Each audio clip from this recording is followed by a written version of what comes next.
Les ordres professionnels, n'importe qui peut être membre. Faux. Pour franchir le cap de l'admission, il faut démontrer qu'on a les compétences, l'expérience et l'intégrité nécessaires.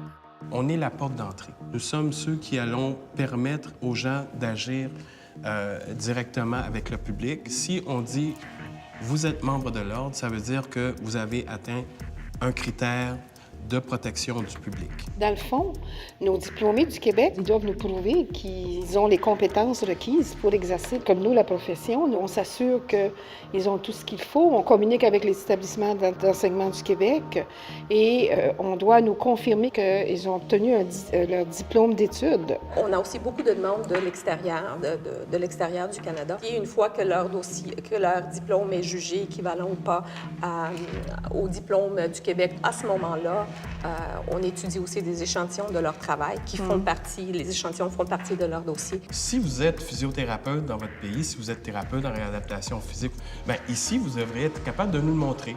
Donc, on a développé une évaluation de compétences en 2 volets où ce qui passe une entrevue dirigée pour savoir s'ils connaissent bien c'est quoi les étapes et une observation dans une situation simulée. Et c'est là-dessus qu'on se base davantage de plus en plus pour permettre aux gens compétents de pouvoir entrer dans l'ordre professionnel. Quand on reçoit une demande, n'importe quelle demande, c'est est-ce que cette personne-là, moi-même comme individu, est-ce que je voudrais, dans le cas des travailleurs sociaux, est-ce que je voudrais qu'il soit mon travailleur social ou ma travailleuse sociale? J'ai le mandat, en délivrant le permis à cette personne-là, je sais qu'elle, elle va être en contact avec le public, puis qu'elle va avoir un impact dans la vie des personnes. En fait, pour nous, on se dit plus il va y avoir de membres qui vont travailler, des gens de la gestion des ressources humaines qui vont intégrer les rangs de l'ordre, meilleure la protection du public va être assurée.